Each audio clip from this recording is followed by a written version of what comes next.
ഇനി ഇവിടെ ചോറും കറിയും വെക്കുന്നത് എങ്ങനെയാണെന്ന് എനിക്ക് ഒന്ന് കാണണം.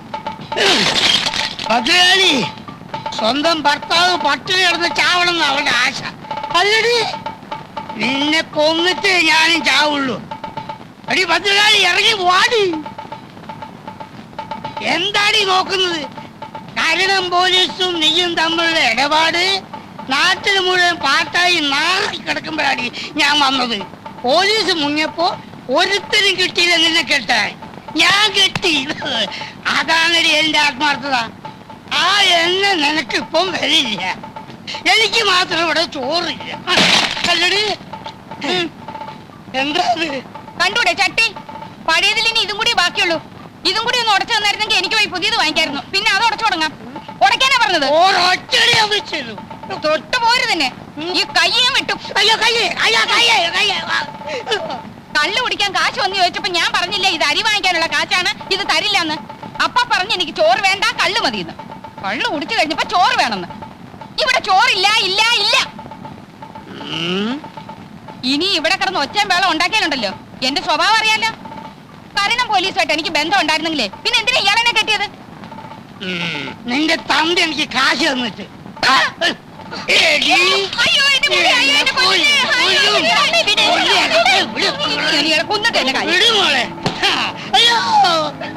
അവളെ വിടടി, എന്നെ കൊല്ലട്ടെ. ഞാൻ ചത്താ അവക്ക് കരണം പോലീസില്ലേ? പിള്ളേരുടെ മുന്നിൽ വെച്ച് തോന്നിയ ദിവസം പറയരുതെന്ന് ഞാൻ പറഞ്ഞിട്ടില്ലേ? കരണം പോലീസുമായിട്ട് എനിക്ക് ബന്ധം ഉണ്ടായിരുന്നു തന്നെ കൂട്ടിക്കോളൂ.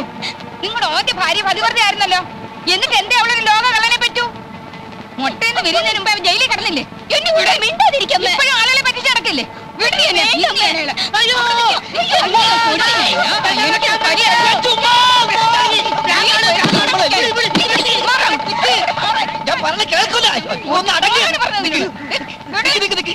എത്ര കലം പൊട്ടിച്ചു പറ.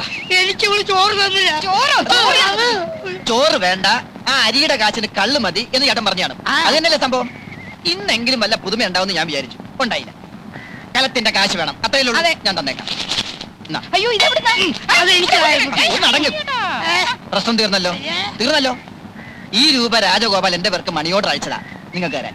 ആണോ? എങ്കിൽ എനിക്ക് മുട്ടി. ഇവളിപ്പോ അവനെ തെറി പറഞ്ഞിട്ടുള്ളൂ. എങ്ങനെ പറയാതിരിക്കും? അവന്റെ ഈ പെമ്പിള്ളാരുടെ തള്ള രണ്ടാണെങ്കിലും തന്ത നിങ്ങൾ തന്നെയല്ലേ. പെങ്ങന്മാർക്ക് ചെലവിന് കൊടുക്കേണ്ടത് ആങ്ങളയുടെ കടമയാ, ഇല്ലേ അയ്മുട്ടി? അതെ അതെ അതെ. കൊല്ലി ഞാൻ. എന്താടി നോക്കിയിരിക്കുന്നത്? കേൾപ്പൊടി. കാഴ്ച കാണാൻ വന്ന് നിൽക്കുന്നു. ഈ പണം അവൻ എന്റെ പേർക്ക് അയക്കാൻ എന്താ കാരണം? എന്താ ഇവിടുത്തെ മേൽവിലാസം അറിഞ്ഞൂടെ? എന്തോ എനിക്കറിഞ്ഞൂടാ. അവൻ എവിടെയാ ഉള്ളത്? ആരെയാ ഇപ്പൊ അവൻ പറ്റിച്ചോണ്ടിരിക്കുന്നത്? എനിക്കൊന്നും അറിഞ്ഞൂടാ എന്റെ പടച്ചോനെ. നീ അവനെ കണ്ടു? ഈ പണം നിന്റെ കയ്യിൽ അവൻ നേരിട്ട് തന്നാന്ന് ഞാൻ പറയും. അല്ലെന്ന് ഞാൻ പറയുന്നു. ശരി ശരി, അല്ലെങ്കിൽ മോനെ ഒരു 50 രൂപ എനിക്ക് താടാ. 50 രൂപ പോയിട്ട് 10ന്റെ പൈസ എന്റെ കയ്യിലില്ല. ഇല്ലെങ്കിൽ വേണ്ട, വാ നമുക്ക് ചായ കുടിച്ചിട്ട് പോവാം. വേണ്ട, ഞാനിപ്പോ ചായ കുടിച്ചാണ്. ചായ കുടിക്കണ്ട. ഞാൻ ചായ കുടിച്ചാണെന്ന്. ആ ശരി, അത് അവിടെയുള്ള കുടിച്ചു. ഞാനിപ്പോ കുടിച്ചാ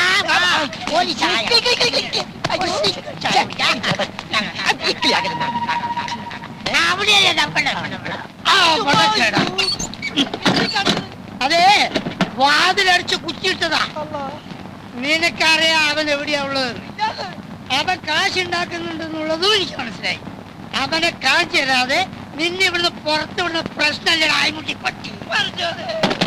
അവനെ കേടാ. എനിക്ക് ആ അഡ്വാൻസ് കിട്ടിയ വളരെ നന്നായിരുന്നു. പറഞ്ഞിരുന്ന സമയം കഴിഞ്ഞിരിക്കുക. അതെ ഡോക്ടറെ, ഞാനേ വളരെ പ്രധാനപ്പെട്ട കാര്യം പറയാനാ വന്നത്. അഡ്വാൻസ് എന്തിനാ? ഞാൻ ഈ ആശുപത്രി എന്നെ എഴുതി അങ്ങോട്ട് തരുമല്ലോ. ആശുപത്രി കിട്ടിയിട്ട് എനിക്ക് എന്താ കാര്യം? അതെ, അതെന്താണെന്ന് വെച്ചാൽ ഞാൻ പറഞ്ഞുതരാന്നേ. ഡോക്ടർക്ക് ഇപ്പൊ ഈ നാട്ടിൽ എന്താ പേരെന്ന് അറിയുവോ? എന്റെ മോൾ ഒരു ദിവസം ലണ്ടനിൽ നിന്ന് ഫോൺ ചെയ്ത് ചോദിക്കുക, അച്ഛാ നമ്മുടെ ആശുപത്രി മിടുക്കനും സുന്ദരമായ ഡോക്ടർ എത്തിയെന്ന് കേട്ടത് ശരിയാണോ എന്ന്. ഞാൻ പറഞ്ഞു ശരിയാണെന്ന്. അവക്ക് ഭയങ്കര സന്തോഷമായിപ്പോയി. അതായത് ഡോക്ടറിന്റെ പേര് ലണ്ടൻ വരെ എത്തിയിരിക്കുന്നു. ആരോ ഇവിടുന്ന് ഊമക്കത്തെഴുതി അറിയിച്ചതാവും. ഇനിയും കുറച്ചു കാലം കൂടി ഞാനിവിടെ നിൽക്കേണ്ടി വന്നാൽ ലണ്ടൻ മാത്രമല്ല ലോകം മുഴുവൻ ഞാൻ അറിയപ്പെടും. അതാണ് എന്റെ അവസ്ഥ. അറിയപ്പെടണം. അതിൽ ഏറ്റവും കൂടുതൽ സന്തോഷിക്കുന്നത് ഞാനായിരിക്കും. എന്റെ മോള് ലണ്ടനിൽ എന്ത് ചെയ്യുന്നു എന്ന് ഡോക്ടർ ചോദിച്ചില്ല. മകൾ അവിടെ എന്തൊക്കെ ചെയ്തു കൂട്ടുന്നു എന്ന് ഇവിടെ ഇരുന്നുകൊണ്ട് നിങ്ങൾക്ക് പറയാൻ പറ്റില്ലല്ലോ, അതുകൊണ്ട് ചോദിച്ചില്ലെന്നേ ഉള്ളൂ. അവളവിടെ FRCS പഠിക്കുകയാണ്. വളരെ സന്തോഷം. ഞാനൊരു ശുദ്ധ മനസ്കനാണേ. ഞാൻ അതിലും ശുദ്ധ മനസ്കനാ. അല്ല, അതെനിക്കറിയാം. അതുകൊണ്ട് തന്നെ നമ്മൾ തമ്മിൽ വളച്ചുകെട്ടി സംസാരത്തിന്റെ ആവശ്യമില്ല. ഡോക്ടർ എന്റെ മരുമോനായി കാണാൻ ഞാൻ ആഗ്രഹിക്കുന്നു. എനിക്കാകെ ഒരു മകളേ ഉള്ളൂ. അവളെ സുരക്ഷിതമായ കയ്യിലേൽപ്പിച്ചാൽ. എന്റെ കൈ വളരെ സുരക്ഷിതമായ കൈയാണ്. പക്ഷേ ഒരു പക്ഷമില്ല ഡോക്ടർ, ഞാൻ തീരുമാനിച്ചു കഴിഞ്ഞു. എനിക്ക് അഡ്വാൻസ് പെട്ടെന്ന് കിട്ടിയിരുന്നെങ്കിൽ. ഇല്ല, ഇനി നമ്മൾ തമ്മിൽ അഡ്വാൻസും ഇല്ല, ശമ്പളവും ഇല്ല. എന്റെ മോളെയും അതോടൊപ്പം ഈ ആശുപത്രിയും കൂടി അങ്ങോട്ട് ഏൽപ്പിക്കുക. അതല്ല, ഒന്നും പറയണ്ട, ഒന്നും പറയണ്ട, ഒന്നും പറയാൻ ഞാൻ സമ്മതിക്കത്തില്ല. ഒന്നും പറയണ്ട. ഭഗവാനെ, ഒടുവിൽ അഡ്വാൻസും ഇല്ലാണ്ടായോ? ഡോക്ടർ, എന്താണോ? ഡോക്ടർ അച്ഛനും അമ്മയും വന്നിരിക്കുന്നു. ഡോക്ടറിന്റെ അച്ഛനോ? നോക്കെത്താ ദൂരം വരെ ഒരു പാടം, പിന്നെ തെങ്ങുന്തോപ്പ്, റബ്ബർ, ചുക്ക്, കുരുമുളക്, ഏലം ഇതെല്ലാം വിറ്റിട്ടാണ് ഇവനെ പഠിപ്പിച്ചത്. കോഴിക്കോട് പഠിച്ചു കഴിഞ്ഞപ്പോ അവൻ പറഞ്ഞു എറണാകുളത്ത് പഠിക്കണം, പിന്നെ പറഞ്ഞു തൃശ്ശൂര് പഠിക്കണം, പിന്നെ കണ്ണൂര്, കോട്ടയം, കാഞ്ഞിരപ്പള്ളി, അങ്ങനെ കാസർഗോഡ് തൊട്ട് കന്യാകുമാരി വരെയുള്ള സ്ഥലത്ത് ഞങ്ങൾ അവനെ പഠിപ്പിച്ചു. ഇതും കഴിഞ്ഞപ്പോ പറയാണ് എന്തോ ഒരു പാല്, എന്ത് പാല്? മണിപ്പാല്, മണിപ്പാല്. ഞാൻ പറഞ്ഞോളാം, എനിക്കറിയാം, ഇടയ്ക്ക് കയറി പറയരുത്. എന്താണ് മണിപ്പാലി പഠിക്കണം. ആ സമയത്താണ് നമ്മൾ ആ റബ്ബർ എസ്റ്റേറ്റ് വിറ്റത്. 27 ഏക്കറല്ല, അമരാവതിയിലുള്ള 30 ഏക്കർ. ആര് നോക്കണ എവിടേക്ക് കിടക്കണത്? എന്ത് വിറ്റാലെന്താ, ഒന്നും പാഴായി പോയിട്ടില്ലല്ലോ. റബ്ബറും തെങ്ങും ഒക്കെ ഇനി ഇഷ്ടം പോലെ വാങ്ങിക്കാമല്ലോ. എല്ലാരും ഉണ്ടല്ലോ. മമ്മി, എന്തൊക്കെയുണ്ട് വിശേഷം? ഡാഡി എവിടെ? ഡാഡി അങ്ങ് ഒത്തിരി ക്ഷീണിച്ചു പോയല്ലോ. ആളെ കണ്ടിട്ട് മനസ്സിലായില്ല. സുമേ, ലതേ, അയ്മുട്ടി. ഞങ്ങളെയൊന്നും ഓർക്കുന്നില്ല. ഒരു എഴുത്തുമില്ല, ഒരു ഫോൺ പോലും ചെയ്യാറുമില്ല. ഡോക്ടർക്ക് എവിടാ ഇതിനൊക്കെ സമയം? മമ്മി, ഡാഡി, ഇത് ആശുപത്രി ഓണർ കുമാരൻ തമ്പി. മാധവൻ തമ്പി. ഓ, മാധവൻ തമ്പി. ഞങ്ങൾ വേണ്ടതുപോലെ പരിചയപ്പെട്ടു. ഡോക്ടർ ഡ്യൂട്ടിയിലല്ലേ, ഇവരുടെ കാര്യം ഞാൻ നോക്കിക്കോളാം. അത് വേണ്ട, അവർക്ക് പോകാൻ തിരക്ക് കാണും. തിരക്കില്ല, ഞങ്ങൾക്ക് ഒരു തിരക്കുമില്ല. അപ്പോഴോ? അയ്മുട്ടി,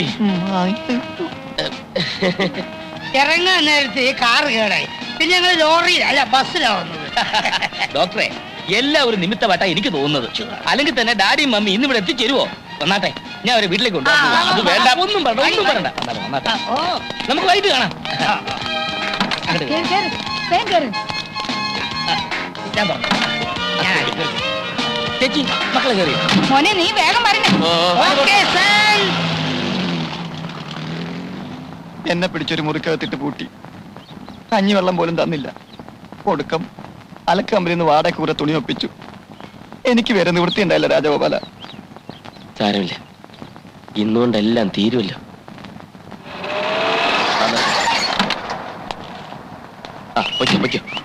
അച്ഛനെ വലിയിട്ട് വന്നു. നിങ്ങൾക്കെങ്കിലും കുറച്ച് ബുദ്ധി ഉണ്ടായിരുന്നില്ലേ? പറഞ്ഞൂടായിരുന്നു? ഞാനിവിടെ നാട്ടുകാരെയും പോലീസിനെയും പേടിച്ച് കള്ളപ്പണി ഞാൻ അറിഞ്ഞിട്ടും അതിഥികളായിട്ട് വന്നിരിക്കുന്നു. മനുഷ്യനെ കൊലയ്ക്ക് കൊടുക്കാൻ ദ്രോഹികൾ. എല്ലാ കാര്യവും വല്യേട്ടൻ അറിയാവുന്നല്ലേ? മിണ്ടി പോകരുത്. മോനെ,